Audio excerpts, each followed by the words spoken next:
ready and we're rolling, and it's a new episode of Thanks Dad coming to you live from... It's not coming to you live. It's not coming to you live. I've already lied to you, and for that I apologize. We're doing too much. I mean, as a collective, we're doing too much. I want you to really consider this. I don't know what we can do about it, but we're doing too much. You know that Luther Vandross song, Never Too Much? We've hit... There needs to be another song. This is too much. I don't know. Maybe there is one. I'll have to look it up on my streaming platform. But anyway, we have got too much going on. The other day I was at the airport. I'm always at the airport, you'll find. And I got to the airport really early. It was in Austin. I got to the airport so early for my early morning flight because I heard the lines were so crazy. And by heard, I mean someone told me, and then I went on Reddit to confirm, because that's my news source for whatever reason is Reddit. And then there were also reputable news sources saying that the lines at Austin airport were crazy. So I woke up very early, which is fine. You should know I'm a person who likes to arrive at the airport basically when my flight is boarding. And I do love the thrill. It is dangerous. I don't recommend anyone else do it. There is a method to my madness. Only time I've missed a flight in the last 20 years is because I set my alarm for PM instead of AM. And I slept through and I woke up and I was like, this sleep feels too good. I was only supposed to get 4 hours. This is feeling like, shit, this feels like 5. And it was. And my plane was in the sky. But otherwise, I've made every flight getting there essentially when it boards. But I got there very early in Austin for butt crack of dawn, and so many people in line. You're like, in theory, the airport's less busy that early in the morning, but not Austin. Austin's different. Something's going down in Austin. So anyway, got there early. I have TSA pre-check. At one point I had clear. I can get clear again because I'm Diamond Medallion, which I can't wait to brag about it to everybody. But I found that I was like, TSA pre-check is enough. That's enough. That one-time investment. And I haven't found clear to be particularly helpful except for one time in Miami. So out of all the years I had it, I was like, this one time in Miami. Anyway, I have TSA pre-check, and I was like, I'm not going to be in a long line. But people were like, no, even the pre-check line is insane. So I get there very early. But then here's the thing. My boarding pass was also touchless ID. And that meant that they had a touchless ID line as well at Austin. And that line was like, I was in that line for like 9 minutes, and that's including the random security check I got selected for. It's only ever happened to me. Well, no, it also happened to me days before in France, which is weird. But also that random security check in France happened after boarding. They were like, you've been selected for a random security check. And I'm like, we're in the little thing between the plane and the gate. It was 4 people. It was 4 agents of some variety. I digress right now. Go with me. I was like, yeah, sure, you want to do a random security check. I feel like we've already gone past security. And not I feel like I mean, but I feel like I mean we have. We're actually meant to be boarding, but your plane's not ready, and you have us in is that a galley? I believe so.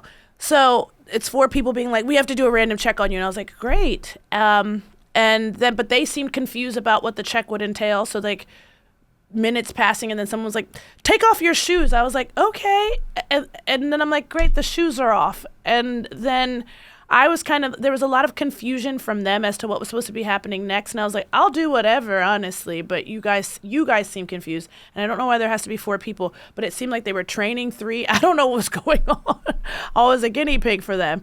And then the one guy, he was like, your bag, you have to unzip it. I was like, great. If you tell me what to do, I'll do it.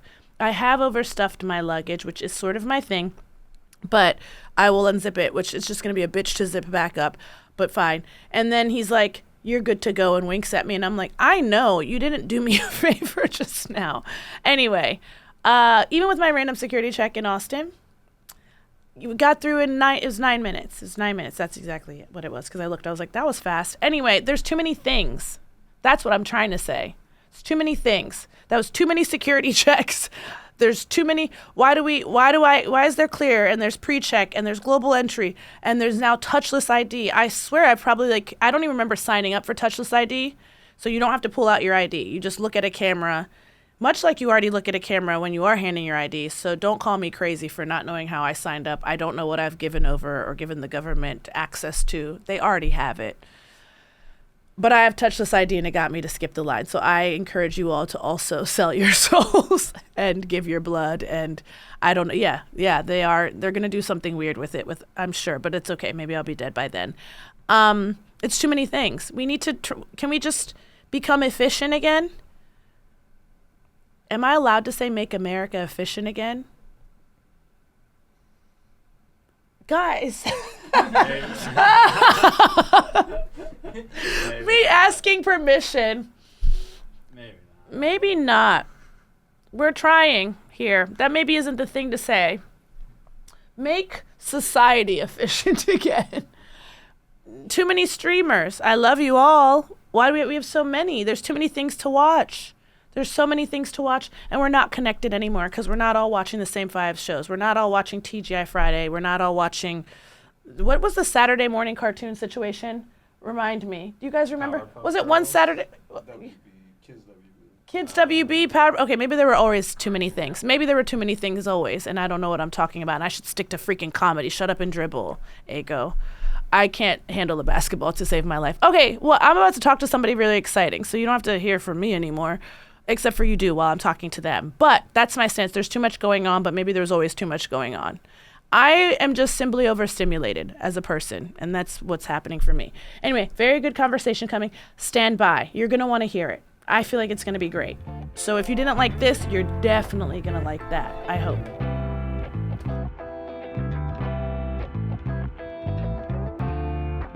It's happening. Hey.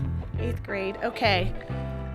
Matteo. Yes. I should do your intro first. That's how please. Podcasts go. You have a podcast. I do. It's called I Never Liked You. I was going to do that. No, let me do that. Oh, go ahead. No. Okay, my next guest is a comedian and actor whose latest special, the Al Dente special, is now streaming on Hulu and Disney Plus, right? And you are the co-host. He is the co-host of a podcast, I Never Liked You. It's Matteo Lane. Hello, everyone. Hey. Matteo, hey. Matteo, I'm so glad you're here. I'm so happy to be here. I was so excited when they're like, do you want to do the I'm like, yes, I do. I'm so glad. I don't remember the last time we saw it. We're in each other's lives, but we're not. I know. Is that weird? We know all of the same people. Yeah. We have lots of mutual friends. But you're on tour right now, and he's cross-eyed because that's a lot of work. It is. I always say I'm spiritually fulfilled but physically tired. Yeah, okay, which is a good way of answering, because sometimes you're like, oh yeah, when you're on 4 planes a week, people. But I love doing the shows. Like I do it just because I love the second they're like Matteo Lane, I'm on the stage. Yeah, that part I love. Yeah. The rest of it can, if you're in the right mindset, it's okay. But you get tired after a while. I was on a plane. I was on a plane yesterday, and somebody said something. Okay, well, transparently, somebody, meaning the flight attendant, came up to me. The flight attendant was like, or this was actually last week, the plane I was on. The flight attendant was like, you are now officially Diamond Medallion. And I thought I already was, because I told Jeff Hiller I was, but I wasn't. So this is a confession. But he was like, you're Diamond Medallion and thank you. And I actually, it almost made me sad. I was like, I'm on planes too much. Yeah, thanks for reminding me I don't have a life. Yeah, truly. I was like, there's no stability. That's why I'm Diamond Medallion. Traveling, though, for you on tour, the actual travel, also similarly kind of annoying, taxing. Right? Taxing. How are the hotel stays for you? Are you doing Airbnb? What's your vibe? I usually try and get a hotel. If it has room service, and I'll stay there. Okay. I learned from Keith Robinson that when you're touring nonstop, it's worth it to spend a little extra on nice hotels so that you're looking forward to your rest, you're looking forward to a quiet room, and then after the show, you're looking forward to getting in bed and resting. Okay. Because, I've been doing this 18 years now, and all the horrible comedy condos and cockroaches and sleeping on mattresses on floors and asking to sleep with friends and that also takes a toll, because there's an anxiety where you're like afterwards I have to go to that shithole. Yeah. I can swear, right? You're allowed to swear. So professional. I know it seems that way, but it's garbage. Did you hear how I did your intro? This is all one big joke. This is all one big joke. Yeah. But no, so I usually get my opener, I like a nice cute hotel and make a little weekend out of it. So yeah, I'll be with Sydney Washington soon, Rosebud this weekend, me and Amina in Paris, Sachet, and we just You fill it with your friends so you can hang out and have a good time. Oh, that's nice. And that's very smart. I hadn't thought about the hotel thing. As a person who prefers hotels to other options, I'm always like, get me near the airport. I've stayed at hotels in the airport. Oh, no. I'm like, I want to be inside the airport. I want to wake up, brush my teeth, wash my face, and I want to leave in the morning, first thing. But I don't think that's right. And hearing what you're describing sounds so much better and wiser. I guess yours is more efficient. That makes sense. I crowned efficiency, but I don't think it's the right way to live your life. I'm trying to live life efficiently. Talk to Keith Robinson for 5 minutes and you'll be calling the Four Seasons. Okay, great. We're going to get Keith. Well, by the way, if it's not a tour situation or a work situation, I am like, I need to stay in the nicest hotel in this city. Yeah. But I should switch it up. We're going to get Keith Robinson. The booker's not here, but I'll call Keith. I talk to him every day. You do? Okay. And we send each other memes of like 70s and 80s and 90s great singers, and then just rip some of them in half. Like, we have an ongoing joke. We love Dionne Warwick, but she's in every clip. Like, we send a lot of Patty clips, Chaka clips, Diana Ross clip, and Dionne Warwick is always there. And then I was just doing a show last week, and there's a giant poster of Dionne Warwick, and I sent it to Keith. I was like, why is she here? She's always legend. Everywhere. She's everywhere. And just the longevity of Dionne's career. She was a Psychic Friends Network. Oh, don't I know it. She could really sing, though. In the 70s, like, she really, people kind of think of her as like the Burt Bacharach crooner, 1960s, but when she really wanted to sing, she really could sing. She could blow. She came to SNL because I did that Dionne Warwick impression because her tweets were so funny. Yeah. I did that impression. She came to the show, and we did a sketch together, and we were singing What the World Needs Now, and she was harmonizing with me, but I didn't know, and I'm like, I'm just going to try to do what she's doing, and I was like, oh, she's a real singer and is trying to harmonize. I'm not a real one. I play sing. Everyone says that, but I'm like, it's a joke. Do you know, I find it interesting, like, people who can do characters, and my immediate assumption is like, oh, well, then you can sing. Well, Jamie Foxx famously says that it's like music, and for him doing impressions, I think I saw him in some interview saying, like, for him impressions, it's like hitting different notes depending on who he's doing, and it's like a pitch thing. Yeah. But it's something for me to consider. Thank you. You should. Thank you. Okay, before I get too far down the road with you, who or what do you want to say thanks to? Oh, there's like a million jokes. Give us 900. Sincere. I don't know. Some people say sincere things on your show, and then other people say really funny things. And I think some guy thanked his smoothie maker at his gym. He did. That was Josh Segarra. Yeah. Yes. Okay.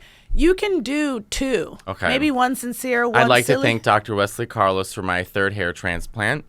And giving me a hairline that I needed because I was losing my hair desperately, and the comb over was so apparent. I was afraid to go in pools and floated above like a gay alligator. So thank you for giving me the hairline that is that I love. Thank you. Okay, Dr. Carlos really did Dr. Wesley Carlos, they did it. Yes. Because I'm going to say the hairline's giving. Thank you. And I would never have known if you didn't snitch. I did. I won't stop telling people. I have no shame. But I remember the third time I got it, I walked to him and I was like, let's just do this. And he was like, got it. They also gave me a beard. Oh, wow. Isn't that crazy? I never had a beard before. Were you not able to, you were one of those people with, peach fuzz at best? No, and everyone in my family, I don't mean to say this, everyone's like, oh, well, someone in your family's balding. Let me make this very clear. I have 30 cousins on my mom's side. Okay. My grandfather's from Mexico. My grandfather's hairline started here. Everyone has hair. My brother has hair. Everyone, they have thick Mexican hair. Okay. My dad's side, everyone has hair. I just am the only one. You're just the anomaly. The weird little baby. So it really was revenge. Okay, good. Well, listen, I'm so happy for you. There's so much hair on you right now. Thank you. And it looks good, and I love the salt and pepper. Is that intentional? No, it's really, that's my hair. That's real. But I did try dyeing it in October. I was like, maybe I'll try dyeing it one color, and I did it in London, but they dyed it too warm, and it really was. I don't look good with a warmer reddish kind of color hair. Okay. And so when I went into my my hair doctor's office, because I get this stuff on my head every month to help keep it strong. Yeah. All of them were like, your hair looks like shit. Who did your hair?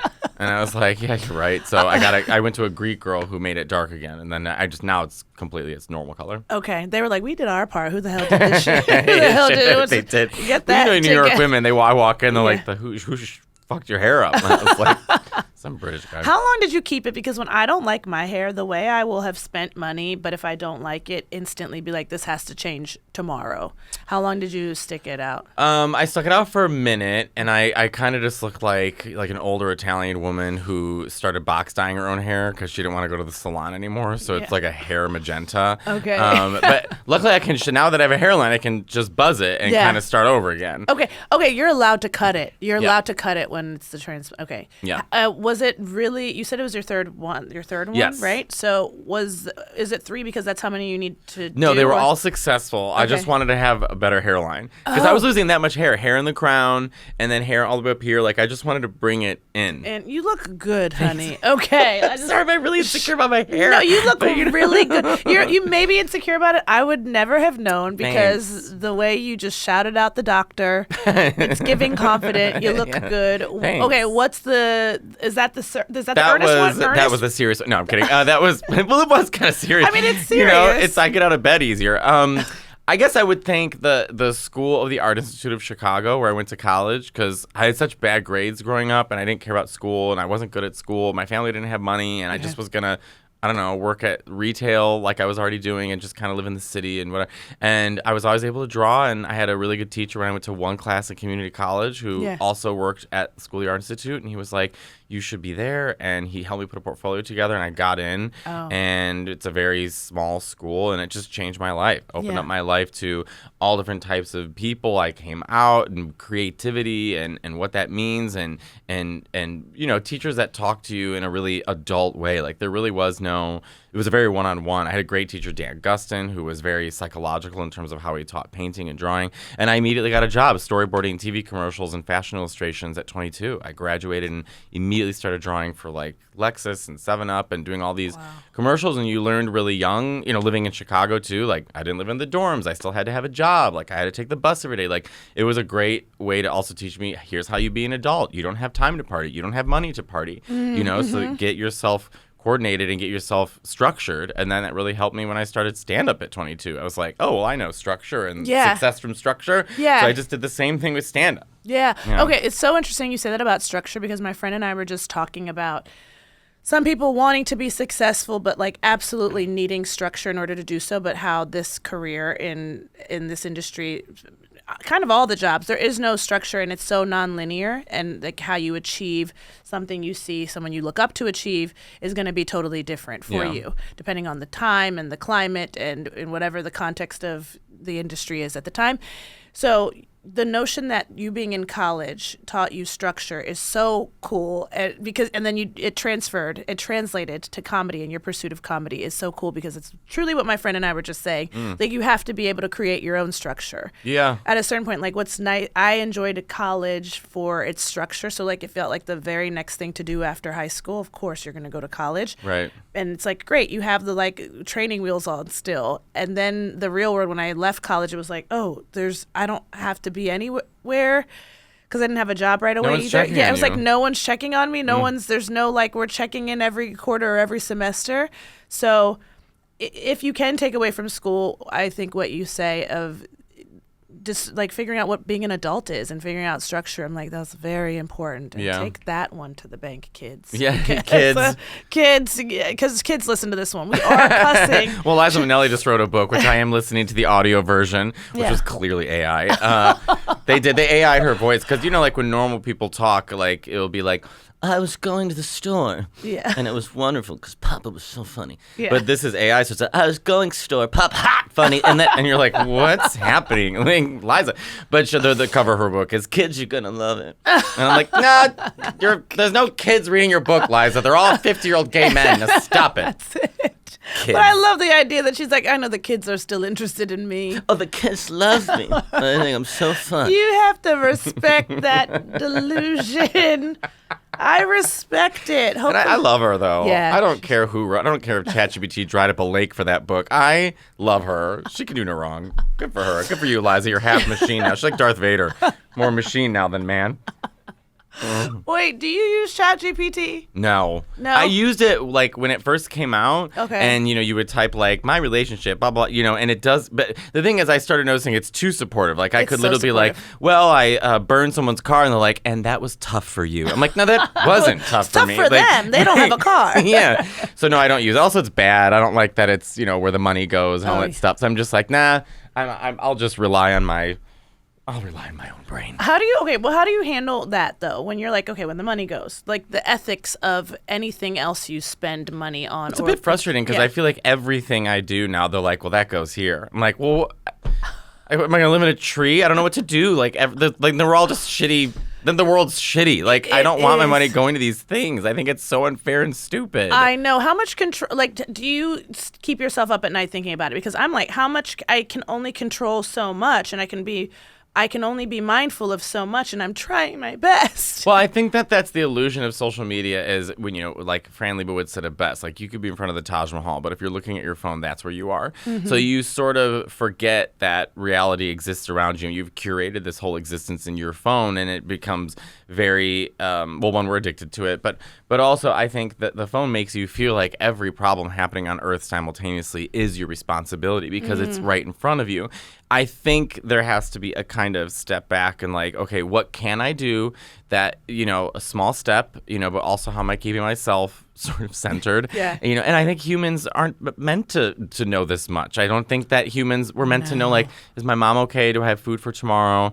Just sort of evolutionary speaking. And so now it's like every problem is swarming at us at the same time. So, of course, people are like, I'm just going to do ketamine this weekend or I'm just going to eat every pill, like, just to because it's hard. I think the good sign is that it innately means that people want good things. I think in reality, people deep down want things to be good, want to be a good person, want these things. But I think it becomes so muffled with just the pressure of like, I have to take care of every single thing that's ever happened on the earth. And it's like, it's not physically possible. Yeah. So do what you can do in your own life. Do what you can do to help your community. Give, if there's charities you can give to, if there's things that you can donate to where you can see where your money's going in your local neighborhood. Okay, that's like a really good step. That's where people really should do. Yeah.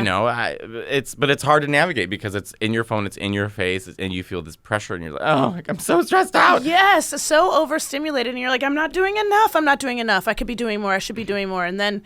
But that's also the trick is like the people that we are supposedly or in charge, they're supposed to be taking care of those things and doing the right things, but they don't do the right that things. Is and true. they send the money to the wrong things. And so it's like there's even more responsibility. They've tricked us to make it think it's our fault and our responsibility. I'm like, no, that's your responsibility. Do the right thing, you piece of shit. I hate everyone. That's why I play Fortnite every night. To kind of zone out, you do Fortnite instead of ketamine. I stream and I play Fortnite. No, I can't do any drugs. I'm so like even if I smoke weed, I'm just like then I'm just like in a director's chair, like kids. Like I'm just like I can't do it. I drink once every 4 months. Like I'll have a drink. I'm just So what's your beverage of choice when you do drink? If I drink, if I'm in Italia, I'll have an Aperol Spritz. I knew you were gonna say that. Oh, I'll white woman that shit. I'll smoke a cigarette and have a Spritz, and I'm like, it's sexy here, and and then maybe like a spicy margarita. Oh, love with tahini, not with salt. Oh, with tahini. I love my tahini. The way I be putting tahini on my fruit at home. Okay, the best way to have tahini is with mango. Okay. And then you cut it up, mango, and you pour tahini and squeeze lime on it. Have you done this? You know I have, because I lived in LA for 12 years, and I would get it from the carts, and I'd watch them freak it. And I'm like, all the little fruits, the lime, the tahini. That's like my favorite little treat. I love. So good. Same. Okay, but speaking of the overstimulated social media, every problem is right there in front of us, and thus all of the problems are our problems right now all the time. I feel, as I've said, overstimulated. I feel that way about like even the number of accounts I follow. Yeah. Do you feel that, especially doing comedy, and we meet so many people that you want to keep in touch with, but then you're like, I met you one time and I really liked you and I really liked our conversation, but I'm like, oh, and now I'm seeing your mother-in-law and your cousin. I don't even know you. I'll be on my phone. I'm like, who the fuck is this? I'm like, I don't know you. Now I'm seeing your extended family and friends. Yeah. What do I do? This is not, we're going to get to a segment about me. Is a crazy thing about me asking this question right now, but I'm like, how do you handle, do you follow people? Do you have rules around following people? follow? I mean, Paris Sachet and I were literally just talking about this the other week. I think it depends on where my mental state. If I'm really stressed out during the day, like I will scroll. I'll doom scroll more. Okay. And that's when I start getting stressed out. I'm like, then I start thinking to myself, like, who cares about this baby shower? I don't even know who this person is. I met them in 2016, but now I can't unfollow them because they were one of my original followings. Yes. And if I unfollow them, it's they're gonna look like he's Hollywood. Me. And I'm like, but that's not what I mean. You know. I don't know. And but if I'm like feeling strong. Then I don't, cause then I want to know, or screenshots send to the group chat. Okay. That kind of stuff. It depends on the day, really. I know, but so, okay, have you been in a situation where someone comes up to you and is like, you're at an event, you kind of briefly talk, or maybe they're a fan of yours, but maybe your peers to some extent, you don't know them well, and they're like, I'm going to follow you right now. And have you felt pressure in that moment to be like, I'm going to follow you, but I have to follow you back? I don't know that I've had that situation. There's been times where I've asked people, and maybe they were like, they didn't want me to follow them. Maybe they were going. Now I'm going through a crisis. Like, did I force someone to follow me? You were like, that guy. I'm that guy. Gun to your head, follow me. Like, I don't really go out much. But if I'm somewhere and I see somebody, and how sometimes you're friends with somebody or you respect someone, you're not following them, and then you're like ashamed of yourself. Yes. You're like a peer or something. Yeah. So then I'll be like, oh my God, that's ridiculous. I'll follow you right now. Let's exchange phone numbers. Blah blah blah. I've done that, but I don't think I've had it where someone's like, let's follow each other now. Yeah, like, right now. I need to see. I need to see it happen right now. I've had strange experiences like that, but I know people mean well, but I am also like, when I think about how overstimulated I am, I'll get in my head about that. I'm like, but is this a good idea? It feels so deep to me. I'm like, but I don't, do we need to? Is it too soon? Is it the right time? Well, I also love that you and I are talking about this and none of the suggestions have been put our phone down. Oh, I know. You know what I mean? It's like, I think we just need to put our phone down. Like, I need to get back into like, something like I should just go back to like it's so hard. You just want to be on your phone, and sometimes I'm so mine here. Mine's right there. Oh, yours is there too. It's sitting there with my ID. Okay, Matteo Lane. It can't be too far from you. It has like to be shells, in the same room. Thank you. Reminds me of The Simpsons when Lisa became friends with those cool kids and they glued shells all over their car.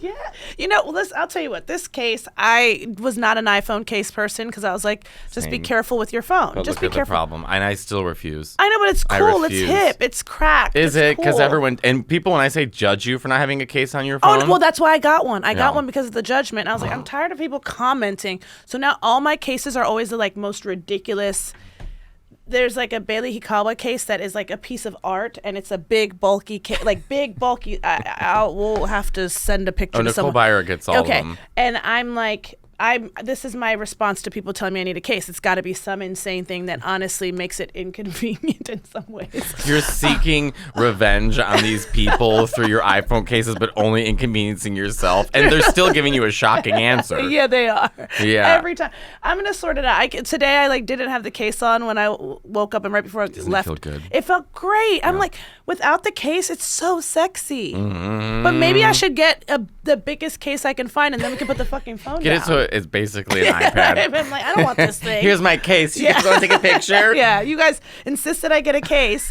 Where do you fall in the sibling lineup? That's something I wanted to ask you. I'm the youngest of three. Hey, We're youngest. each 1 year apart. What's up? Hey. How many are you out of? I'm out of 4. Okay, nice. Okay, so but I felt like I was out of like at least 15. I mean, I grew up next to my cousins, and they're all the same age as us. Oh. So it was communal raising, so to speak. So I don't always feel the youngest. Like my cousin Brian to me is still the youngest, but in my home I was the youngest. Okay, when you say communal raising, were your aunts and uncles allowed to discipline you? Yeah, what are you talking about?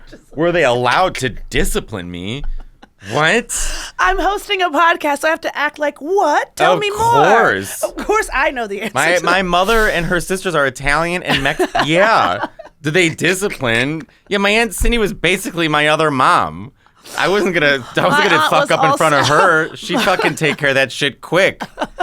Discipline me. I know. Listen, I have to try to. No, I love that question. You love it so much. You're like, so fucking ridiculous. What the fuck are you talking about? You know what it is? Because I just grew up in a home where I'm like, I couldn't fathom them not disciplining me. I couldn't imagine them being them. Like, Matteo is my sister's responsibility. I'll report back to my sister what he did, and she'll handle it later. No, you get discipline and the report, so then I get disciplined again when I get home. Otherwise. Shit. Would you have it any other way? No, I talk to my Aunt Cindy every single day. Yeah. Are you joking? Like, these are my best friends. That's the thing, is when you grow up with that kind of house, like, you just stay so close to each other. I talk to my cousins every single day. I talk to my aunt and uncle. I mean, I just talk to everyone. I talk to my grandparents. I can't believe they're still alive. I tell them every week. I'm like, how are you two not dead yet? They just laugh. How old are they? They're 90. They're 90. They're 90, and my nonna wants the air conditioning on in her basement even in January. Okay. So I said, I'm like, you two are alive because you're cryogenically freezing yourself. You're not doing anything healthy. And I said, you're just cryogenically freezing yourself and avoiding the sun. And then you two, that's it. You guys are like a vampire. It's working. Yeah. Is she like, it's vibrant? Is she They're vibrant? very mentally there. So I can call my nonna and be like, hey, how, like, talk to my grandma. And like, she's completely there. She has all the celebrity gossip. Like, she knows everything. She called me when Anna Nicole Smith died. I was in the middle of class. I'm like, oh my God, my grandma's calling. Like, Grandma, what is it? Anna Nicole Smith died. I'm calling Kelly. Like, it was like, she knows. She was like our Star magazine. But yeah, my grandpa too. So they're mentally there, but their bodies are physically going. Okay, when you talk about gossip with your nonna, what's the latest gossip she's giving you? Well, her favorite show is My 1,000-Pound Sister. Okay. Like the 2,000-Pound Sisters. Also, that just sounds made up, because I'm like, I can't keep up with all the show names. Yeah. There's My 600-Pound Life. There was The Biggest Loser. There was The Biggest Loser, and that was to teach you about losing weight, and then they just fully went into, here's what someone who doesn't want to lose weight looks like. Great. And now there's sisters who, but one of them I think did lose weight, because my cousin Kelly got them on Cameo to announce their pregnancy to my grandma. So she went over to my grandma's house, and she's like, look, and the 1,000-pound sister was like, Kelly's pregnant. Like, that's her favorate show. That's her favorite. Yeah, so and I said to her, I said, if you told me when I was a kid that I could have eaten whatever I wanted and gotten married and been on TV, I would have had a whole different life.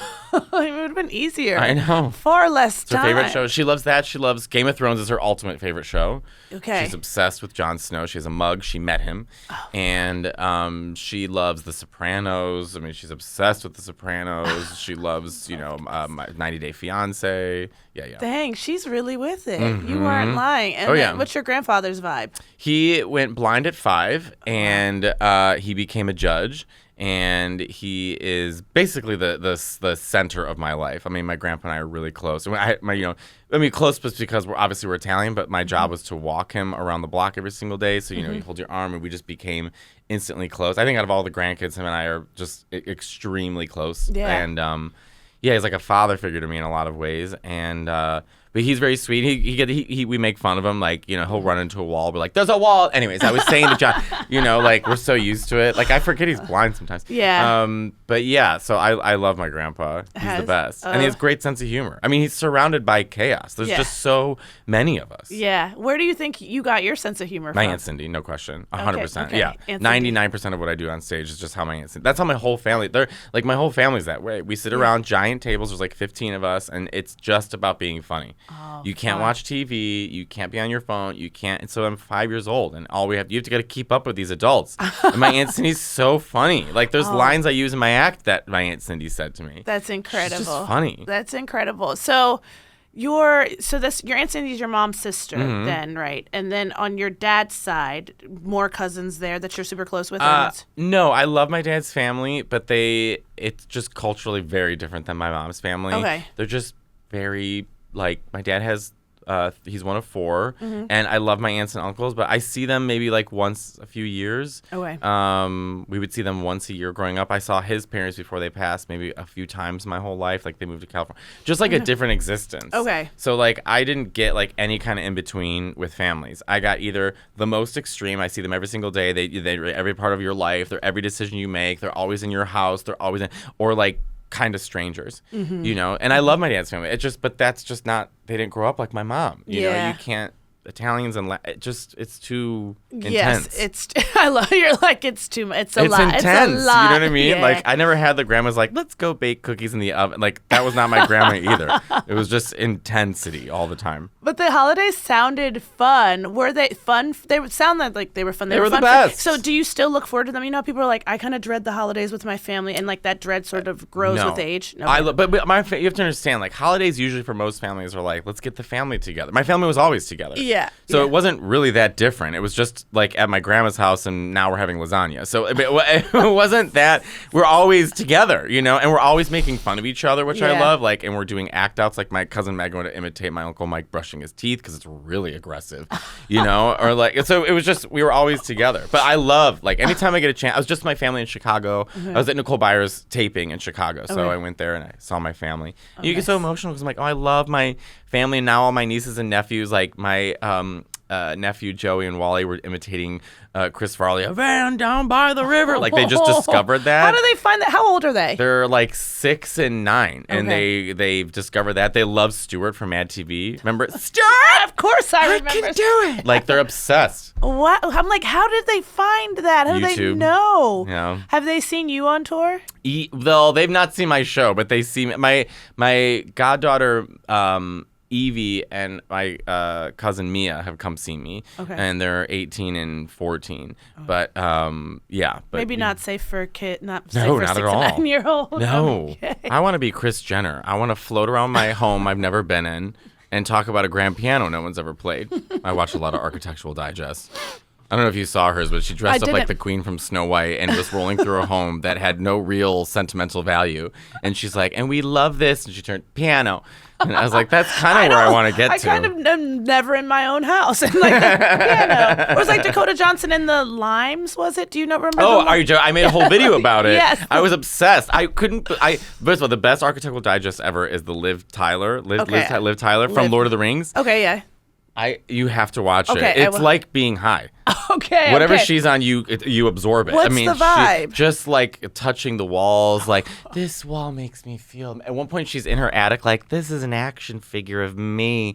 You know, I mean, it's amazing because she seems quite pleasant, but like you're like, are you well? Yeah. Oh, I'm gonna go watch it immediately Yeah. after this. She talks about this tree 7 times. I'm like, it is a tree. Like it's a tree. Like she sees it and she can't let go of it. You know, the director was like, Liv, can you talk about but this tree's branches speak to me. You know, you're like, It's a 4-hour day, and she was spent an hour on the tree like that. I'm gonna have to watch. I'll watch that. I just watched Hilary Duff's last week. Hers is a few years old because I was sort of like, I wonder what her vibe is. And then it fed me Ashley Tisdale's, which I was like, YouTube's being a little bitch. Obsessed. Ashley Tisdale. YouTube was and being a they're diva. Like drama. Yeah, well, that's drama or the something. Mom group drama. I wonder what that's. I mean, I don't have kids, just the dog, and I'm not in any big talkers. So I'm like, I wonder what that's like to be a mom. Like, I had drama with the other moms. But then I have a friend in LA who has like a mom group that she's like, I feel really grateful that I have found this community of like similar in age women who have kids around the same age as my kids, and they're all really great. And they did some like vision boarding or manifesting thing recently, which sounded very pleasant and lovely. And I'm like, see, that sounds like chill. Yeah. We love and have kids. We you like think a each group other. of like ex-Disney stars doesn't sound chill to you? It sounds like a nightmare. It does. And the public picked Lizzie McGuire. Sorry. I Lizzie know they has did. a chokehold over us. So sorry, Ashley. I fully was like, we don't know what happened. We don't know what happened. We don't, but we do. Do we? Because I'm not overly familiar with either of them. Like same. Okay. What do you think happened? I think there's egos that get in the way, and Sure. I think that things are touchy and blah blah blah. But yeah. I don't care. Hilary Duff gave us some good music. Yeah, and Hilary looks really good these days. She's stunning. It's amazing. Stunning. Mateo, are you fluent in Spanish? Yeah, ish. More Italian. Okay. Yeah. All right. Italian fluent, and then Spanish, like, I sound Italian, but, like, I'm proficient. But they just make fun of me when I speak Spanish. They're always like, there's always, like, a giggle. Just a little cute. Yeah, because I speak with such a strong Italian accent, because they're so close. Yeah. Like, I don't know how to, like, separate, and I don't know how to speak with, like, a Spanish or, like, Mexican accent. Like, it just comes out like Mario and Luigi. Well, okay, I'm always like, I speak a decent amount of Spanish. Fully, I'm delusional about the amount of Spanish I speak. But do you want to speak Spanish? Un poquito, sí, por favor. Okay. A little bit, please. Yes. Brava. Yeah, a little bit, yes, please. Hablas muy bien español. Gracias. Podemos hablar en español si quieres, que, por ejemplo, like... we can speak in Spanish if you want, for example. Yeah. Okay. Like the easy things, like, ¿Cómo te llamas? Me llamo Ego. Brava. Me llamo Ego. It's so pretty. Isn't that nice? Me llamo Ego. Gracias. ¿Y de dónde eres? Soy de Baltimore. Okay. Good morning, Baltimore. It's giving 6th grade Spanish. It's okay. Right, well, Nicole Byer's learning Spanish right now, and she, it's very like, me gusta comer pasta, and I'm like, that's great. That's good. Well, see, I have signed up for Spanish lessons. I have a 10-pack with a woman. I believe her name is Marisol. They keep sending me emails being like, you've paid for this already. You got to do it. You have to do it. And I'm like, no, I remember how to say me amo. I'm okay. We'll tap in when I really need it. As opposed to getting prepared for something. I'm like, in a pinch, I'll contact you for a lesson. I should call her now and do one of the lessons right now because I'm like fully paid for a 10-pack. I used the little bit of Spanish that I know in Italy. The first time I went to Italy, it was to shoot Spin Me Round with Alison Brie and a lot of fun people, Tim Heidecker, like an ensemble movie. I had never been to Italy, and I don't know why, and this is dumb as hell. This is dumb. I don't know why I was like, yeah, they're going to speak Italian in Italy. Because I think I know like dumb people who go on vacations to these wonderful places and they never mention that they're speaking another language. And I'm like, you're kind of dumb. And if you went, I can go. And I'm like, how are they managing? So I was also not in like the biggest cities too. So obviously they were speaking Italian. But I was like, okay, if I really focus, there's some overlap with Spanish. It might not be literal, but like it's enough that I can like get by and be like, I know that word and I know what you're saying to me, and I'm gonna try. They do like. I was in Rome once and waiting in line at this gelato place, and these group of girls, they're probably like 15. They're from Spain, and they were all ordering. They were all speaking in Spanish, and the guys were speaking back in Italian. Like it just works. Yeah, there is so much. They're 82% the same language. Okay, there's a lot of overlap, and even like counting or like small things like me amo is mi chiamo or grazie is gracias or like there's some things that don't make sense, but generally speaking, like if there's Latin speakers and they can hear Italian, like Italian and Spanish are the easiest. French and Italian are even closer. Okay, French and Italian are closer. 89% the same. Damn, because when I tell you the time I've spent in France and just been like, so I've also paid for a pack of French lessons. Oh my God. With someone else, by the way, who lives in the south of France. I got to get my lessons. I've paid. They've made the money, and I don't think my classes expire, but I've paid. And I need to learn French. I go to France a decent amount. I feel like I keep finding myself in France. Oh, that's amazing. And so I'm like, which is very nice, and I feel fortunate. Yeah. And I want to know the language, certainly enough to not just... They make it hard, though. Yeah, but there's a little bit of the snicker. Mm-hmm. Or the like, even if you try there, they're like, yeah, honey, I'm going to speak English to you. Yeah. But I'm like, but if I hadn't started with French, okay, this is what it feels like happens. They start with French, okay? I go, parlez-vous anglais?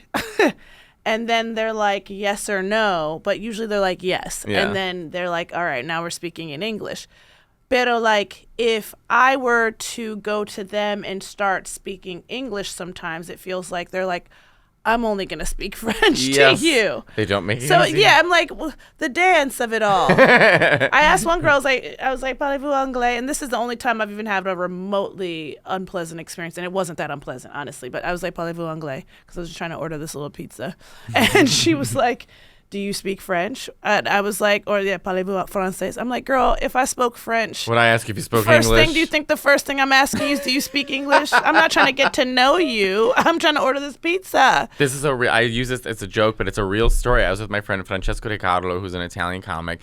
We were in Paris. I was doing shows. So we were there for 3 days. And I speak a proficient amount of French. And so I walk into... Everyone was like, you have to go to this patisserie, like they're the best croissants, blah, blah, blah, this and that. Okay. And I'm like, I know how they feel about Americans and this and that. Blah, blah. So I'm like, we walk in, we're speaking Italian. We're in the sunglasses, we were just smoking, blah, blah, blah. Like, we look very Italian. Mm-hmm. So I said to Francesco in Italian, what do you want? He goes, I'd like a croissant and a coffee. All right. So I go up to the guy, bonjour. And I go, bonjour, monsieur. So I said, je voudrais un croissant avec un café, s'il vous plaît. And he goes, all right, you're going to go down there, and that's where you're going to pay. In English. I'm like, I know it's obvious I'm not like fluent, but like I can tell you everything I'm feeling and thinking in French. I can't count to 10 for some reason, but I can tell you literally my life story. But they just want to make it weird for you. Yeah, like there's no need. And I see know. other people who I'm like, I know you're a primary English speaker, and then I see them speaking French, and then the server, the bartender will be like, okay, here's your answer in English. And I'm like, can't you give them a little something for trying? And I don't think the French care. They're very, we are French, we do not care, and it is, you cannot speak our language, it's okay, we speak your language, it's fine, but you know, it is the best language in the world. Yeah, it seems totally fine. Your vibe seems really fine. And The Italians are just excited. It's so pleasant. Oh, me in Italy, hunting for truffles. Yeah. With, I can't remember my guy's name. I had a ball. Did you really go hunting? Like you walk around with they have like pigs the that pigs go. and he had dogs. It's so many years ago that I'm like trying to remember. But yes, I know it's the pigs, but he might have had dogs. It was a very nice time. But do you think that little snicker though keeps you from attempting to like perfect your Espanol? No. I think they think it's amusing. Okay. But no, and I actually really should sit down and study Spanish because my Spanish is pretty high level. Yeah. But there's so many like small things that are like I just revert into Italian because it's so easy. Yeah. So my brain thinks in Italian, not English, then translates to Spanish. Okay. So that's why it's getting so heavy on that side. And they say certain things like "Me puedes hacer un café?" Like can you make me a coffee? Yeah. Which you wouldn't say it like that in Italian. So like even grammatically, I'm using like Italian, but it's all understood. And once like you can communicate openly with somebody, then your brain stops wanting to like push farther because you're like, well, you can communicate everything, you understand everything. Yeah. We're good. Well, I don't need to do too much work after this. Yeah. But if I went to Spain or if I went to Mexico or somewhere and this was like, okay, for a month, I'm just going to immerse myself, I would come out completely fluent. How many languages do you speak? English, Italian, Spanish, French, I would say both proficient. And then my German's pretty rough. I studied German in high school. Oh, shit. Herr Katzenmeier. Okay. What did you just say? My teacher's name. Okay. Okay. All right. I'm like, what was that? Yeah. Because I don't speak any German. So that's like 5 languages. That's attractive, Matteo. That's a good amount. But it's like a superpower. Like when you land in a country and you can speak the language, it's cool. Yes, it's very, very cool. Do you have a favorite place to vacation? I love Sicily. I would say Messina, Sicily. Okay. Yeah, my best memories are from there. Yeah, I had a friend I was just asking because I desperately needed to take a vacation. And because I forget to. I didn't grow up with taking vacations. And then we like being on the planes and traveling to do this job, that job. And on paper, it all looks really like easy, doable. But then it starts to be just a touch taxing, all the movement. So I was like, I want to go on vacation. And I asked a friend who I'm like, she's so big on rest, which is good. I think she works hard, but she's like very big on taking her rest. And I was like, where should I go? And she said Sicily. Oh, she's really? Like, it's her favorite. Yeah. Yeah. She swears by it. You have to be kind of aware, though, when you go. It's not like Northern Italy. Okay. It's not going to function the same. There's a lot of confusion. There's a lot of like, this doesn't work. There's a lot of like, there's a lot of that going on. Okay. But you're really highly rewarded. I would say just stay out of touristy areas and really be with the Sicilians, and you'll see. Like, it's really beautiful. It's so different than Italy. Really? They speak another language. They eat different food. Like, the vibe is very different. Like, very different. But your favorite. Okay. That's putting that in my back pocket. Yeah. Matteo. Yeah, so? I guess it's time for a segment I like to call That's Nice, But What About Me? Okay. Even though I did so much about me. So maybe I should make this one That's Nice. I don't think you did. I think you're a really good interviewer. Oh, you're so kind. You're are. You're a really generous. What's your sign? I'm Cancer. I always tell people I don't care about astrology. I don't know anything about astrology. And I ask, what's your sign? And what time were you born? 5:30 in Des Plaines, Illinois, right outside of Chicago. Okay, all right. I don't know what that means, but it's good to. Maybe I'll go look up your birth chart or something later. What sign are you? I'm a Pisces. Okay. That means it was just my birthday. Happy birthday! Thank you for saying. I was trying. No, thank you. When was your birthday? March 10th. Okay. Yeah. One day after my mom's. She's March, so she's a Pisces. Mm-hmm. And my dog's is March 12th. And look at that. I think we're a family. We can be a family now. Finally. Wait, so Cancer is when? June to middle of July. Okay. Oh. I think middle of June to like July. Yes, because I was like right before that is Gemini. I know more than I know more about astrology than I recognize. I know nothing. You know nothing, but you are able to answer that question and be like, that I know because when you go to LA, you have to. It's mandatory. It's mandatory. What other tips do you have for LA for a person who doesn't live there? Because I lived there for so long. I'm obsessed with when you go to LA, you have to know your sign. You do. You have to know your astrology sign. I guess everyone's supposed to have a brand. Everyone seems to have a brand. I don't know what that means. Branding? Brands? Yeah, you've got to brand yourself. And there's a lot of smiling, but sort of sort of a stillness behind the eyes, a sort of like fog. Yeah. Yeah. Okay. This is good. Yeah. This is good for me to think about. I also say that when I'm in LA walking, because I live in New York now primarily, and we walk no problem. Yeah. And in LA, walking feels so strange. Even if it's like when I moved to New York and I would go back to LA, I'd be like, oh, this is half a mile. And I'm going to just walk, because in New York, I'd walk half a mile. And I'd walk, and I'm like, I feel so exposed. Everyone else has a car, and I kind of want to tell all the drivers, I have a car, too. Yeah. I'm choosing to walk. They're judging you. Yeah, that's what it feels like. She doesn't have a car. She doesn't have a... Did you see that girl back there? She doesn't have a car. She doesn't have we all have Loser, cars. she's going... Yeah. Like, I get it. Yeah, I'm like, I just want to tell them I have... It's so weird. Like, people will drive a few blocks there as opposed to walking, because it's like... Well, it's weird and hilly and strange, and it's not meant for walking, and then you're trying to walk, and some R2-D2 is delivering food to somebody. Oh, my goodness. I was walking past the R2-D2s on Sunset Boulevard when I was there last month, and they have diverse names. They was do? like Uche, which is a Nigerian one, is one of the R2-D2s, and then like a Middle Eastern or Arab name. I was like, why are they doing this to the robots? Yeah, but they're going to unionize. Why don't they just give them numbers? They're going to take over. But I'm like, just give them numbers. Why are you trying to humanize the robots? I don't know. Delivering the food. Those dumb cars that drive around without drivers in them. Oh my goodness, a Waymo. Have you ever been in a Waymo? Yeah, I did an ad for them. Whoops. But, you know, it's like, it was to promote this movie I was in. No one saw it. But yeah, what was the movie? It was called Maintenance Required. Why do I feel I know Maintenance Required? You didn't. But it was an Amazon rom-com, and it was fun to make. It stars Matteo Lane from Riverdale, and it was like a rom-com that was sort of like You've Got Mail, you know. Okay. I think it actually was like a hit with a certain demographic for like a couple weeks. I swear. Now I'm going to just my phone again. Maintenance Required. Yeah. I played homosexual. And how hard was that? It was really tough. I had to go to like the middle of a desert with an acting coach and sort of like center myself and be okay with it. And whatever Jake Gyllenhaal did to be in Brokeback Mountain, I had to do to play this role, to really get into it.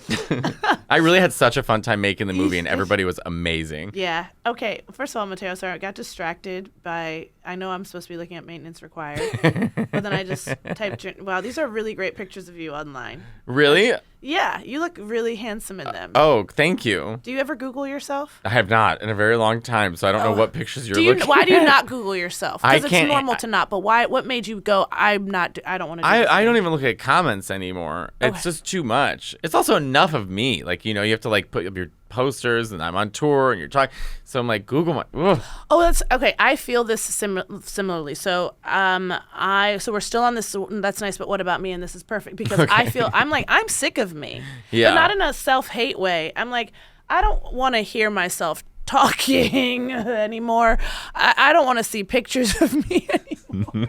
But I do love myself. It's not in an unhealthy way. It just gets to be a lot. I'm like, me again? Well, because I think you're in LA, as they would say, you're your own brand. But you become a business. And so a lot of people rely on you, and you sort of separate yourself from your acting self and your comedy self. And you're like, okay, that's the business side, and that's what I have to do. I have to do this PR. I have to sell this. I have to do this show, you know. And so you sort of look at it, it's work. Yeah. And so there's times you're like, I want to be away from it. Like, let me just be away from this for a hot minute. How do you separate? So that's my question. I play Fortnite. Like, you play Fortnite? Yes, you play Fortnite. Honestly, my friends like Bob, the drag queen, or Monet Exchange, or Nick, my friend Nick, like, they're very humbling friends. Like, no one sucks up to anybody in my friend group. We're all pretty vicious with each other. Okay. Like, really mean to each other in a way that we laugh. Like, it makes us laugh. So they keep you humble quick. I don't think Nick has ever said one nice thing to me ever. But you like that. I love it. Because I know he loves me.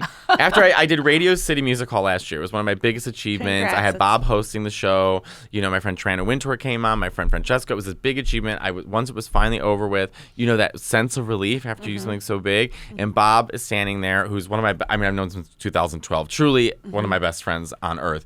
And Bob is so full of love and gave me a hug. And he was like, congratulations, Matteo. And Nick was right next to him. Nick goes, we don't do this.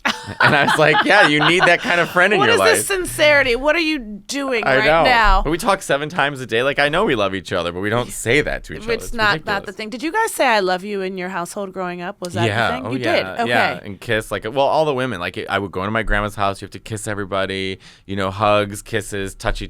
You love. Oh, yeah. Are you super tactile now? Not with your... Yeah, I am. When I'm in a relationship, for sure. Like, you know, even with my friends, you know, it depends. Like, which... Like, I was with Sydney Washington yesterday. Love like, her. her and I will always hold hands, or like you know, some people, like, you get the same sense that they have the same sort of tactile childhood as you, and so I'm totally comfortable with that. Okay. I've been told I look like I don't want to be touched, which is crazy because I'm a big hugger. You seem quite warm. Thank you, Matteo. And you have very inviting eyes, like very warm. Tell them. Really? Yeah. Tell them, because I a few people, I'm like, I'm a big hugger.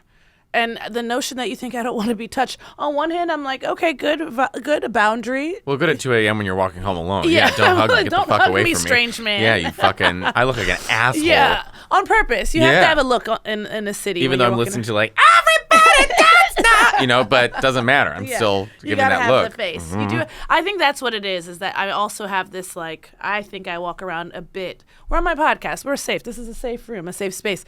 But I think I walk around a little bit like, do not cross. I think I get that too. When I was at the city, my friend said the same thing to me. I go to the gym a lot, and I was like, gosh, I'm like, no one's ever like come up and hit on me or talk to me, you know, blah blah blah. Actually, that's not true. And I was in LA last week, and I was working out, and some gentleman came over, an older gentleman. Okay. He was very sweet, and he was like, "Hey, Matteo," and I was like, "Oh, hi," and he was like, just want to say, you know, hi, because we've been talking on Grindr. And I go, oh, I said, I'm not on Grindr. I said, I haven't been on in years now. I don't use any apps. I don't like being on apps. And he goes, you're not? I go, no. He goes, were you not in Hudson, New York in December? I go, no. I said, I was in London. He goes, and I just watched him realize he's been catfished and was just talking to somebody else. And he was humiliated, you know. And then he ended by going, loved your show in Palm Springs. And then just like ran away, and I was like, oh, like I felt so bad. You crushed some man's dreams. I know, but I'm not on Grindr. But at the gym, like I'm like listening to Mariah, I'm listening to Whitney, I'm listening to, and people like my friend Sean's like, you don't seem very inviting at the gym. And I was like, maybe it's my Mediterranean face. It just sort of gives like, you know. But also, what is like, I'm doing squats, but I'm flirting. Like, come on, I don't know. Agree. What are you supposed to do? Strange. I'm here to sweat, and then. I never understood though. I never look angry, but do you see those people at the gym who look furious in the mirror? Yes, I've seen that, and I'm like, well, what's that about? Great. What are you mad about? What are you mad? You're at the gym. You're pumping iron. Your muscles. Amazing. Yeah, that is a very. That's a strange one. I cannot. That's a strange one I cannot relate to. Was that older gentleman attractive? You said he was very nice. He was, of course, he was attractive. You know, I would say he was probably like mid-60s. Yeah. You know, and usually people, like I'm almost 40, so I would say, but everyone kind of leaves you alone. Okay. But he came up really confident, like, "What is up, Matteo?" And I was like, we've been talking, me and you, we go back. I don't know who you are. Actually, that's heartbreaking. Who's using me on Grindr? And the fact that he hasn't been reported, because I feel like Caleb is always talking about, not always, or Caleb has talked about being reported on dating apps because people are like, oh, he's impersonating Caleb. But that happened. The last time I used Grindr was over 2 years ago, and I remember getting on it thinking I can do this, and it was a long time ago.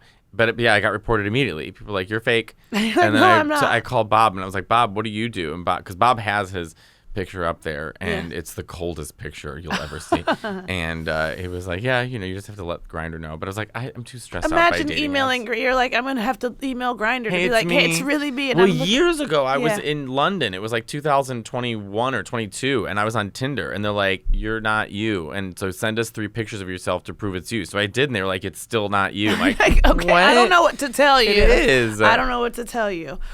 There was no difference between when? By the way, when did you get your first hair transplant? It was 2022, August of 2022. Okay. Do you really feel it completely transformed your look, or is it more that it transformed confidence? Because I'm just thinking about the Tinder pictures and being like, identity. Transformed both. Yeah, okay. Yeah, of course, yeah. Because I was so insecure about my hair. Yeah. You know, when you don't have a lot of hair and people really judge you for hair, and hair is such a big thing, and men who are balding and blah, blah. Hair is big for a lot of people for a lot of different reasons. So it was just a huge insecurity. And now, like, I realize, like, it doesn't feel different, but I'm like, oh, like, I do feel like more centered in my face. Like, I feel better, and I'm just more relaxed. Like, I can go in a pool and enjoy myself, or the wind doesn't bother me. I hated the wind before. Because the comb-over thing, you're like, the fucking... I would walk in the direction of the wind. I'd be walking and you were from Chicago. I mean, you weren't living in Chicago at the time you were dealing with this, probably. I started losing it around 23 or 4. Okay. And the joke I had, which is true, was like, just another bad haircut. Like, I just couldn't get what was going on. Yeah, Why does my hair feel different? Well, I also am... This is a very weird thing for me to say, but it is true because I'll say it to someone one-on-one, but I'm like, the breeze. I don't want to breathe unless it's a really hot day. Even then. I'm like, I don't want the wind blowing. I don't want kind of ruins everything. I'm just like, yes. I was in Austin for South by Southwest, and it was like 92 degrees day one, and genuinely the next day was 40 something. What? It was I couldn't figure out how to pack for it. But the thing the whole time, and I'm like, I had the information for days, and every day I kept looking and being like, leading up to the trip, like, this is not for real. This is not for real. And then like on the day, it's like, no, you're traveling in a couple hours, and it's very much the case. Still did a bad job packing. Just couldn't figure it. I could not. Do you overpack? I overpack, but then there's nothing useful in there. There's nothing. Every time someone touches my suitcase, say a driver, say a flight attendant is assisting me, they're like, oh my God, must have packed your whole life. And I'm like, yeah, it's a long trip. I'm going for 2 days. I get to the place. I can't. There's nothing in there for me to wear. Like, why did I pack a clock? You know, it's like, what? Oh, just in case my phone stopped working. Like, I wore the same outfit. I was in Paris a little bit ago. I had the same outfit on every single day. Had a whole suitcase overstuffed. Was in Texas, as I said, and wore the same outfit I flew on the plane with to do the whole next day. After the award show, I just had the same sweater and jeans, and I'm like... but my suitcase is full. Mm-hmm. Anyway. And it gives you stress because it's full. And it's like, I'm going away this weekend for 2 days, so I've learned to for those 2 days, just backpack. Like, here's the jeans I'm going to wear for the next day and a half. Mm-hmm. Here's 3 pairs of underwear, workout shirt, toiletries, done. I need to get in touch with you, and you just saved me, because this last trip I was like, this is ridiculous. This was like, again, another suitcase. People commented about the weight, anyway. You're gonna have to help me. Let's chat. We'll have to chat because I'm like, I don't know how I haven't figured this out. I do refuse to do a checked bag. How are you? I won't either. I'll never do checked bags. Yeah, they will lose it, especially in Italy. I won't do it. Oh, yes, they will lose the damn bag. Do you know Laura Romuso, the girl who does Chiara? She does the Italian flight attendant on Instagram. She does all these characters, and she's from Italy. She does it's called Chiara, the flight attendant or whatever. And she's like, oh, you lost your bag? No, it fall in the Baltic Sea. Only your bag fall in the Baltic Sea. To get bag back, I need blood and date of birth with blood. You know, like, it's like the most impossible people to deal with. My suitcase I went to Morocco on like a sort of eat, pray, love in attempts. It was very much not giving that. But did you not enjoy Morocco? I was having a very hard time. Okay. I was having a hard time. Amina said they couscoused her to death. Yeah. Well, I was like, I don't want any more. Is it tagine? Tagine. Tagine. I don't know how to pronounce it. Tagine. I just was like, I have to eat something else at a certain point. And I was there for 10 days, and I'm like, I planned wrong. I did this wrong. And this was truly supposed to be my, like, get centered. Mm-hmm. This is you time. And then coming home, my suitcase got stolen. Stolen? No, not stolen. No, this isn't what happened. My suitcase got lost. Yeah. So we arrived to the airport, and there's a list of in New York, and there's a list of like 20 names off the bat, like our names posted on a little like pillar in the baggage claim. Or no, they had a little sign. And it was like, these 20 people's bags didn't make it. And it was like, just casually, that already. I mean, on one hand, I'm glad and I don't have to stand in, but I was like, oh, you guys know that, and we have a sign already. I was like, what's going on? Yeah. Why? Yes. And then I got caught in a scam trying to get my bag back. So I kind of like didn't care. I was just like happy to be home after 10 days of like that. I didn't plan that correctly. That wasn't what I needed. That wasn't what I envisioned. That wasn't for me right now, me and my broken heart.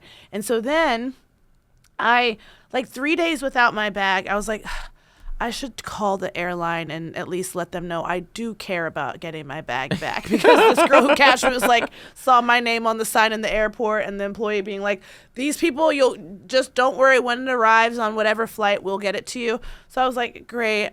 I have my bag here. I'm ready to go. Mm-hmm. So I was like, day 3, I was like, I should call them just to let them know someone is looking for the bag. And so I go, and I was like, I don't know how to get in touch with the airline the right way. So my dumbass, and I don't think I'm a dumbass, but I have my moments. I go on Twitter because I've seen at the time on Twitter for a long time. Don't do me, please. I go on Twitter because I'm like, oh, when people complain about like airlines, oftentimes the airline's like, hey, DM us or call us here at our house. So I just go on and I was like, okay, Royal Air Morocco, this person has a complaint. Another person has replied being like, the what seems like the account of the airline has replied being like, we're so sorry, give us a call here. I call the number, and remember, this is like more me being like, I need to show face and let them know I care about my bag. So they need to bring it back whenever. I call this number from Twitter. What? And I call the number from Twitter, and it's the guy being like, for every day your bag has been gone, we owe you compensation. And I am actually like getting ready to go to a dinner, and for me this was like a quick, like, I'm putting on eyeliner, doing cat eye, talking to this man on speakerphone, and I'm like, oh great, they're gonna pay me for every day. I really don't need that. I'm really just here to be like, someone's looking for the bag. Anyway, all of a sudden I'm sending money to a man in Kenya, and I didn't know until like 4 transactions deep. I was like, this can't be right. I was like this, and the most embarrassing call to my business manager be like, so I know I'm smart. I know you think I'm smart. I know people think I'm smart. I have just sent loads of money to a man in Kenya. Hey, remember I'm one of your smartest clients? I did send money to a man in Kenya. And I'm like so type A, by the way, about shit that I'm like, he caught me at the exact right time. I was doing my eyeliner. They're like, well, where did you get this number? Well, Twitter, obviously. I know, me having to say that. I was like, so I went on Twitter, and it was a tweet that I was like, that's the airline. I'm going to get to skip their, like, confusing website and get the number off of Twitter. And mind you, for a bag that I need you to understand, I knew I was going to get the bag back. I just was trying to be like, I should let them know someone cares. So if that means it's escalated, because it had been 3 nights, and I was just like, it'll come. I don't need that shit. So it's this, I don't know how to articulate this, like born of me just being like, gotta show face. And I don't really care. I'm not too worried about it. I guess hence looking on Twitter being like, I shan't inconvenience myself further. But I am on Twitter, and I bet I can find the number. You never got the bag? I did get the bag, but then like what happened is, so I realized that guy, at one point I started being really mean to him because I was like, this is ridiculous. And then I felt bad. I was like, oh my gosh, I'm being mean. He's a thief, a scammer. He deserved it. And so, but I didn't realize that at the time. And then I immediately realized after I hang up like a minute up, and I was like calling my Uber to go to this dinner, and I was like, that was fake. That wasn't real. Anyway, I did get the bag back, but then that turned into its own thing where it's like, okay, your bag is back, and this man is bringing it. He's going to deliver it between 7 and 9 p.m., the tracker says. And then I have jet lag, so at like 9 o'clock, I do fall asleep. And then apparently at 1 a.m., the guy calls me, but my phone's always on silent. Yeah. As much as I want it near, I want it to be silent. Same. I don't want it to ever make a sound. Not a vibration. I want you near me, but don't make a peep. He was like, hey, I tried calling you at 1 a.m. and so now, like, I have your bag still, and so there was no way to deliver it at 1. I was like, there are door people here at all times, and they're mostly awake, and you shouldn't have called. You should have attempted to deliver it. Why are you trying to deliver it at 1 a.m. and it said you were coming 7 to 9? So now me and this man are talking, and I'm like, is he even real? Give the Kenya guy's number to him. I gave exactly. I'm like, talk to this guy. You two will get along. Yeah. Anyway, it was a whole thing. Damn. I've been through it. So checking bags, I'm like, no thanks. Okay, so when I go to Morocco, yes, bring a carry-on. Carry on. Got it. And you don't need too much. And they speak French in Morocco. And they sure do. And you can have couscous. I have couscous. I love couscous. Amina went with Marie and a group of them for Marie's birthday. Oh, and wow. Amina was like, it was beautiful, it was wonderful, and they couscoused me to death. She goes, I had to go into the market and find a burger somewhere. I was like, I gotta get away from this couscous. I can't have any more couscous. It can be a lot, but I find that anytime I travel anywhere, you just are like, oh, it seems like this one cuisine is available to me, which sounds really great in theory before you get here. But then like 4 days in, you're like, no, Rome, I can do carbonara every day. Yeah. I've done it for like 7 days in a row. And you never they all make tire fun of me. it. No, because it's made so amazingly there. I'm like, I'm not going to get it the same way in the States. I'm just going to have it here, and I'm satisfied every time. I love that. I feel that way about some foods, I have to say. Or not foods. I feel that way about some songs, is what I should say. Oh. I feel that way about some songs. I will never tire of Bliss by Mariah Carey. Yo. I listen to that all the time. I can't even believe you mentioned. Talk about a deep cut. Yeah. I'm obsessed with Bliss. Bliss is that it's all whistle tone, the whole thing. The whole song, casually whistle tone. Oh my God, I feel so connected to you that you said Bliss. Yeah, Bliss is like I keep thinking like this will be the year you're tired of Bliss. No. This will be the time. You're gonna out-Bliss yourself, and I'll listen to it one more time, and I love it. I listen to Mariah Carey all the time. She's really kind of my number one.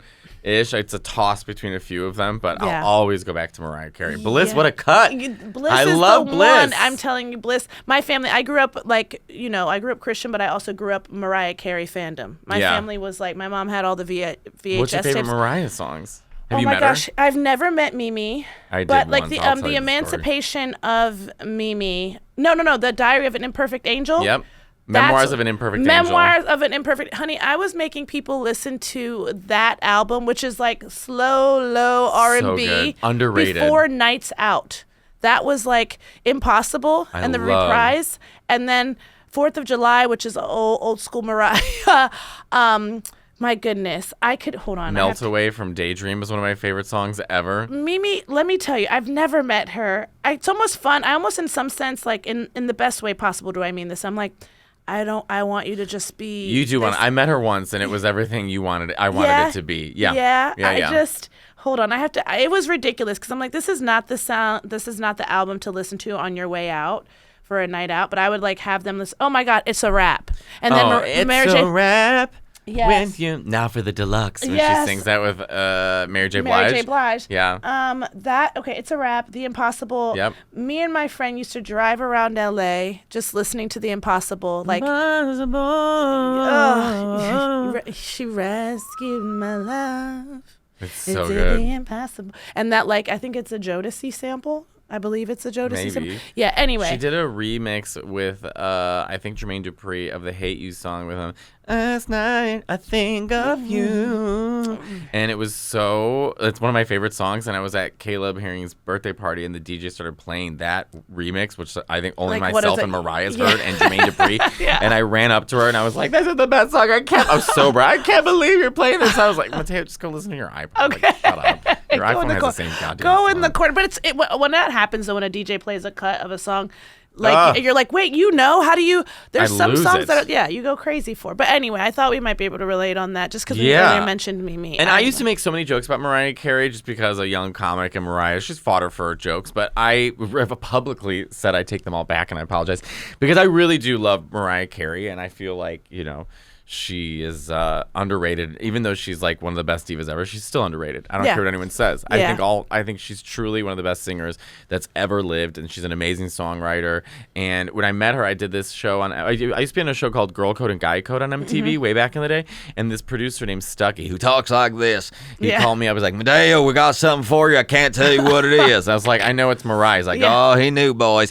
So they did this the MTV used to do this your favorite celebrity was in an elevator, and they'd open the door, and then you're in there. Yeah. And so I was one of them, and they opened the door, and there she was. She was in the corner, and her light was the other corner, so she didn't move. And it was me and 6 people, and her makeup artist. And it was so funny because you're 15 minutes in this elevator, and every once in a while, a hand with a brush would kind of come out, fix something, and pearl back into the corner.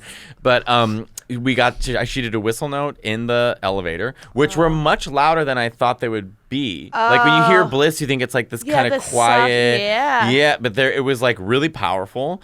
We all sang Always Be My Baby together, and she, everyone was kind of nervous, and I think because we're performers, we're used to the adrenaline, so I could compose myself a little bit. She just toured China, and I was like, oh, how was the tour of China? And but I was on her good side, so she couldn't turn to me. So she would sort of kneel. She was like, fine. And they were like, don't touch her, do not hug her. But then the white girl, of course, was like, can I hug you? So Mariah hugged her. I was like, I'm going to the fuck? So I was like, Mariah, can I hug you? And she's like, sure. And there's like a picture of her hugging me like I was going to give her like some kind of, rare one disease. of those hugs. Yeah. Oh, but it's amazing. It's exactly what I wanted her to be. She's stunning. And like, her skin truly, she's one of these people, like, if she has had work, I don't know where. Like, nothing's obvious, but she really is just naturally stunning.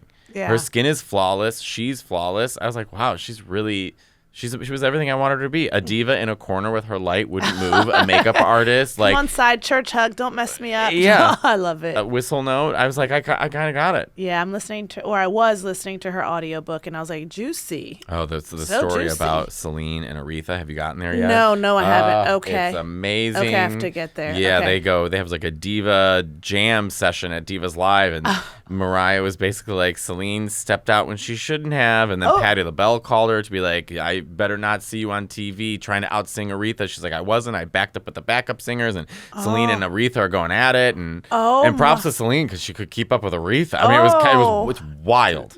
Real tea. Yeah, I'm gonna get in there. I'm gonna get in there. I have much to do. I have to do my Spanish lessons, my French lessons. Any other language you want to learn?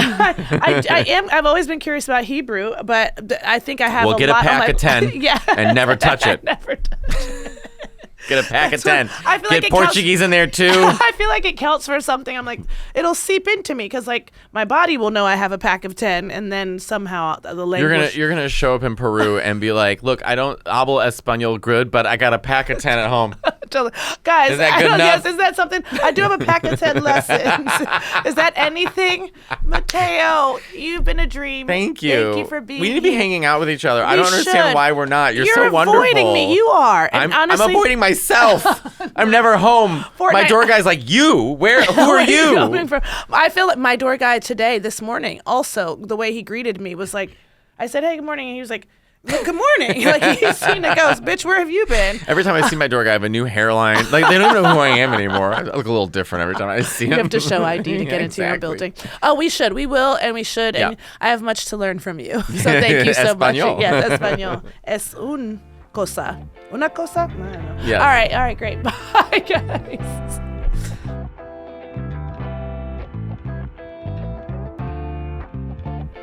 That was my conversation with Matteo Lane. How charming and lovely and hairy is he? Oh my gosh.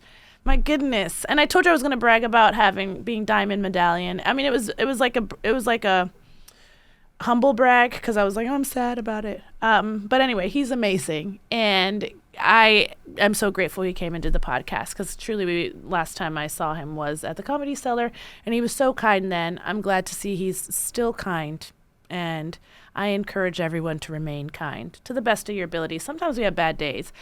Give people grace for bad days, guys. I should have said that I should have said that up top. That's something else that's on my mind. Give people a little grace. Anyway, if you want advice, my number to call me and get advice is 502-849-3237. 502-849-3237. I just wanted to make sure I gave you the right number. Sometimes I give the wrong number to people on purpose. Haven't done that in a long time. I mean, in my personal life. Haven't done that in a long time. But I definitely don't want you guys to have the wrong number. I want you to have the right number. I want you to call and ask for advice. So it's 502-849-3237 or 502 Thanks, THX, DADS, DADS. You know how to spell dads. I didn't need to do that. Anyway, please call. We can maybe give you advice. We didn't have to give anyone advice today, but please call. Me and a non-expert will help you to the best of our ability. It probably won't be good or helpful, but we will talk about you on my podcast. Thanks for listening, guys. Thanks, Dad is a production of Will Ferrell's Big Money Players and iHeart podcast. I'm your host, Ego Nwodim. Our producer is Kevin Bartelt, and our executive producer is Matt Apodaca.